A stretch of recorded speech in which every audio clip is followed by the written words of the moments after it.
ঈদ ঘনিয়ে আসায় সারা দেশের বিপণী বিতানগুলোতে জমে উঠেছে ঈদ কেনাকাটা।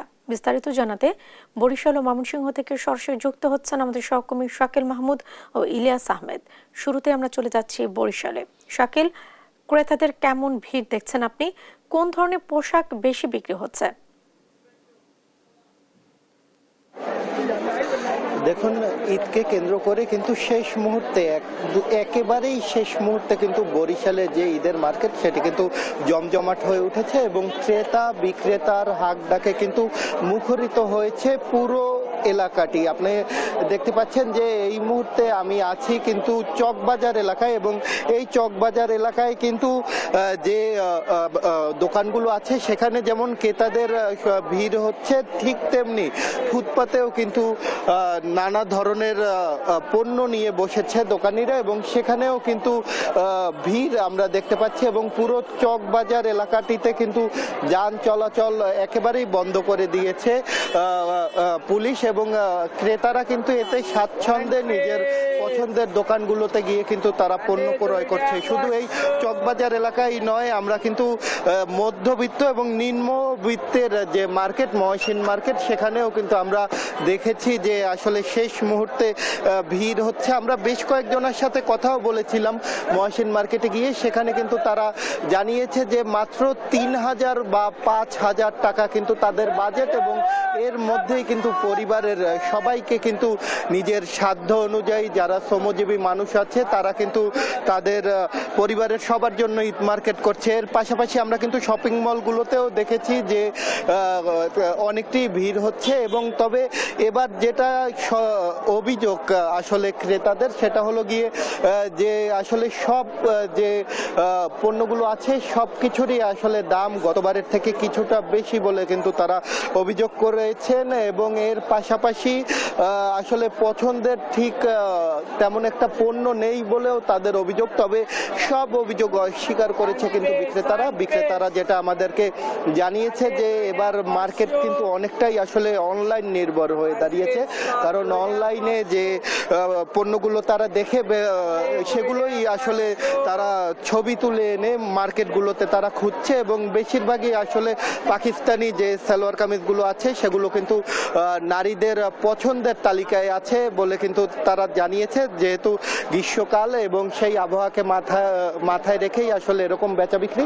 ঠিক তেমনি পুরুষের মাঝেও আমরা দেখেছি যে শার্ট প্যান্ট বা পাঞ্জাবি সেগুলোই কিন্তু তারা বেশি কিনছেন বলে কিন্তু জানিয়েছে বিক্রেতারা। তবে শেষ মুহূর্তে বেচা বিক্রি বাড়ায় এবার বরিশালে 4 থেকে 500 কোটি টাকার বেচা বিক্রি হবে বলে জানিয়েছে যে দোকান মালিক সমিতি।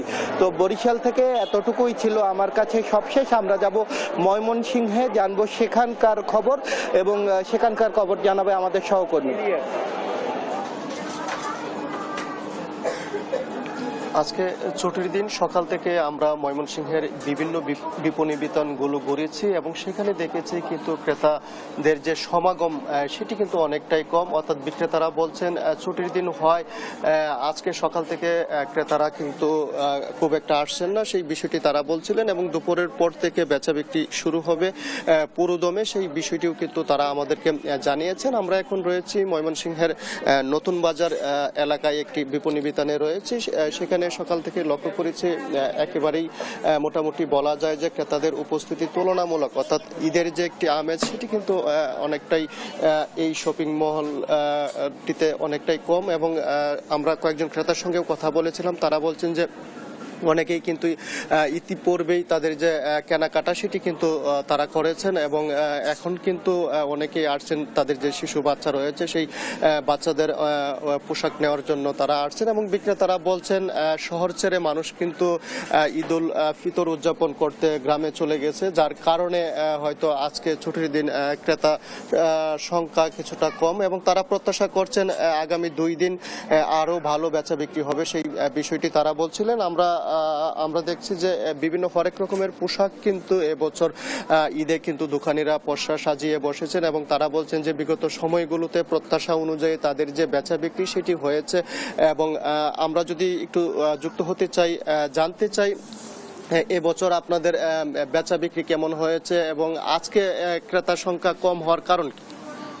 আজকে মূলত সাপ্তাহিক ছুটির দিন হওয়ার জন্য বেচা বিক্রির যে একটা আশঙ্কা আছে, এটা সকাল থেকে একটু কম হলেও জুম্মার নামাজের পর থেকে অর্থাৎ দুপুরের পর থেকে সন্ধ্যা পর্যন্ত মোটামুটি আমরা ভালো আশা করতেছি।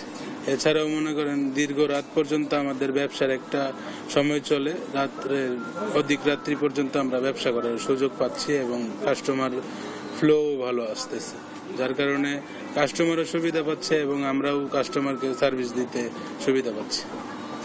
তিনি বলছিলেন যে আজকে ছুটির দিন হয় কিন্তু সকাল থেকে ক্রেতার সংখ্যা কিছুটা কমেছে এবং অর্থাৎ জুমার নামাজের পর থেকে ক্রেতাদের ভিড় বাড়বে সেই প্রত্যাশা কিন্তু এই বিক্রেতা রাখছিলেন। এছাড়াও আমরা দেখেছি বিপণী বিতানগুলোতে একেবারেই নিরাপত্তা ব্যবস্থা জোরদার করা হয়েছে এবং ক্রেতারা যেন বেচাকেনি করে তারা যেন বাড়ি ফিরতে পারেন সেই লক্ষ্যে। এই ছিল আমার কাছে ময়মনসিংহ থেকে সর্বশেষ।